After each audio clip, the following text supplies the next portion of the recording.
ఆది కాండము 11వ అధ్యాయం 7వ వచనం నుంచి 24వ వచనం వరకు చదువుకుందాం.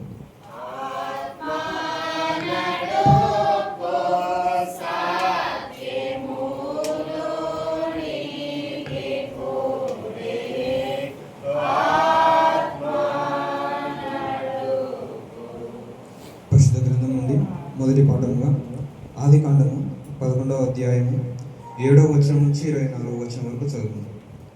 గనుక మనము దిగిపోయి వారిలో ఒకని మాట ఒకనికి తెలియకుండా అక్కడ వారి భాషను తారుమారు చేయదము రండని అనుకొనేను.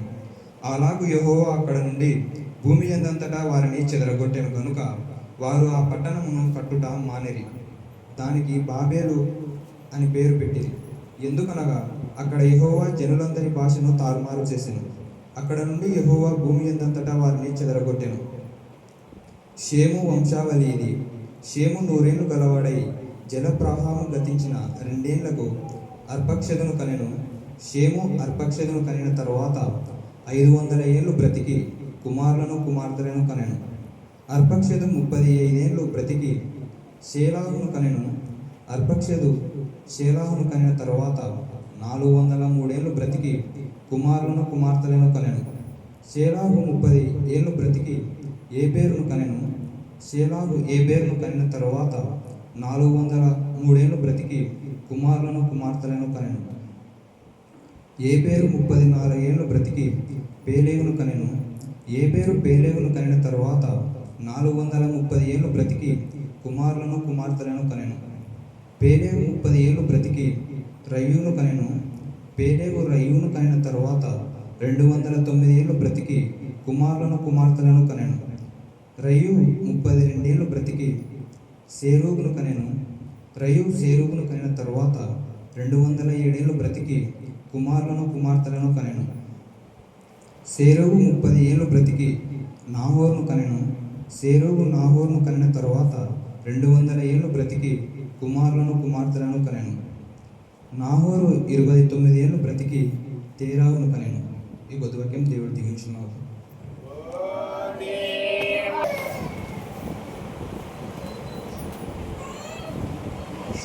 నుండి పేతురు రాసిన మొదటి పత్రిక 3వ అధ్యాయము 18వ వచనం నుంచి చివరి వరకు చదువుకుందాం.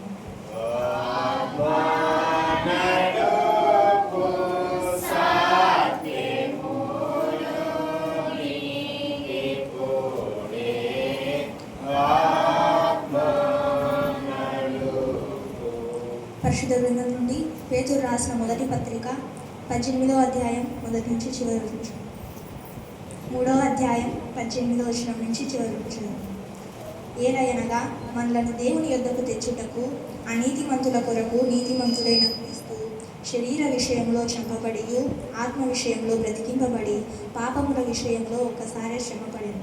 దేవుని దీర్ఘశాంతము ఇంకా కనిపెట్టుచుండినప్పుడు పూర్వము నోవాహు దినములలో ఓడ సిద్ధపరచబడుచుండగా అవిధేయులైన వారి యొద్దకు అనగా చెరలో ఉన్న ఆత్మల కొరకు ఆయన ఆత్మరూపిగానే వెళ్ళి వారికి ప్రకటించెను. ఆ ఓడలో కొందరు అనగా 8 మంది నీతి ద్వారా రక్షణ పొందిరి. దానికి సాదృశ్యమైన బాప్తిసము ఇప్పుడు మిమ్మును రక్షించుచున్నది.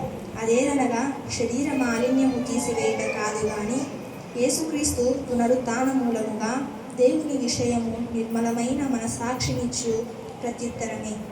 ఆయన పరలోకమునకు వెళ్ళి దూతల మీదను అధికారుల మీదను శక్తుల మీదను అధికారము పొందిన వాడై దేవుని కుడి పార్శ్వమున ఉన్నాడు. ఈ గొప్పం చూపించుకుంటాడు. పరిశుద్ధ గ్రంథం నుండి ఈ దినం నాకు 3వ పాఠంగా సంకీర్తనలు 32వ కీర్తన మొదటి నుంచి చివరి వరకు ఉత్తర ప్రత్యుత్తరంగా చదువు. పరిశుద్ధ గ్రంథం నుండి సంకీర్తనలు 32వ కీర్తన మొదటి నుంచి చివరి వరకు ఉత్తర ప్రత్యుత్తరంగా చదువు. తన అతిక్రమములకు పరిహారం నొందినవాడు, తన పాపమునకు ప్రాయశ్చిత్తం నొందినవాడు ధన్యుడు.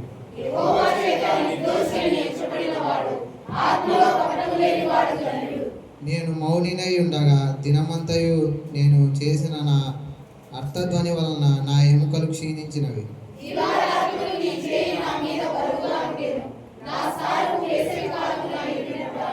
నా దోషమును కప్పుకొనక నీ ఎదుట నా పాపము ఒప్పుకొంటిని.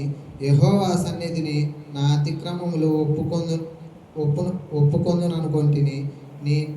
నీవు నా పాప దోషమును పరిహరించి ఉన్నావు.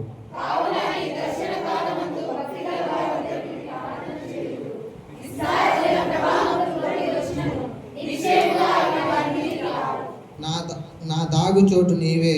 శ్రమలో నుండి నీవు నన్ను రక్షించెదవు. విమోచన గానముతో నీవు నన్ను ఆచరించెదవు.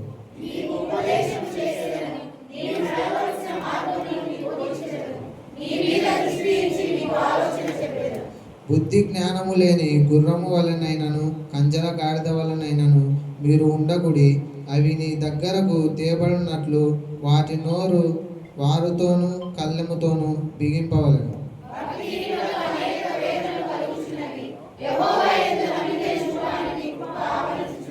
అందరూ కలిసి నీతిమంతులారా యెహోవాను బట్టి సంతోషించుడి, ఉల్లసించుడి. యథార్థ హృదయులారా మీరందరూ ఆనంద గానము చేయుడి.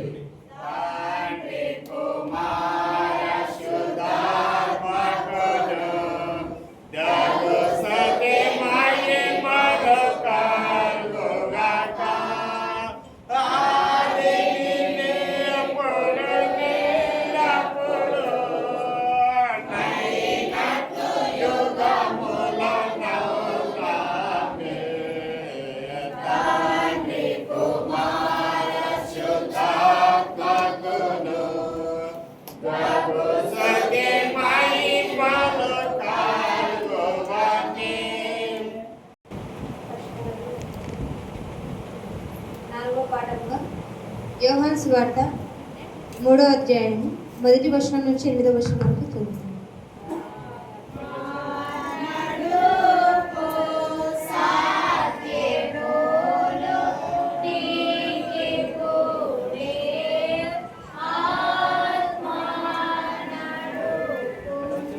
పరిశుద్ధ బైబిల్ నుండి 4వ పాఠంలో యోహాను సువార్త 3వ అధ్యాయం 1వ వచనం నుంచి చదువుతాం. యూదుల అధికారి అయిన నికోదేమను పరిసయ్యుడు ఒకడు ఉండేడు. అతడు రాత్రి యందు ఆయన యొద్దకు వచ్చి, బోధకుడా, నీవు దేవుని యొద్ద నుండి వచ్చిన బోధకుడవని మేము ఎరుగుదుము. దేవుడు అతనికి తోడయుంటనే గాని నీవు చేయుచున్న సూచక క్రియలను ఎవడునూ చేయలేడని ఆయనతో చెప్పాను. అందుకు యేసు అతనితో ఒకడు క్రొత్తగా జన్మించితేనే గాని అతడు దేవుని రాజ్యంలో చూడలేడని నీతో నిశ్చయంగా చెప్పుచున్నానెను. అందుకు నికోదేము, ముసలివాడైన మనుషుడు ఎలాగూ జన్మింపగలడు? రెండవ మారు తల్లి గర్భమందు ప్రవేశించి జన్మింపగలడా అని ఆయనను అడగగా, యేసు ఇట్లా నేను, ఒకడు నీటి మూలముగాను ఆత్మ మూలముగాను జన్మించితేనే గాని దేవుని రాజ్యంలో ప్రవేశింపలేడని నీతో నిశ్చయంగా చెప్పుచున్నానను. శరీర మూలముగా జన్మించినది శరీరమును, ఆత్మ మూలముగా జన్మించినది ఆత్మయునై ఉన్నది. మీరు క్రొత్తగా జన్మింపగలనని నేను నీతో చెప్పినందుకు ఆశ్చర్యపడవద్దు. గాలి తనకిష్టమైన చోటను విసరును, నీవు దాని శబ్దము విందువే కానీ అది ఎక్కడ నుండి వచ్చునో ఎక్కడికి పోవునో నీకు తెలియదు. ఆత్మ మూలముగా జన్మించిన ప్రతి వాడును అలాగే ఉన్నాడనను. ఇలా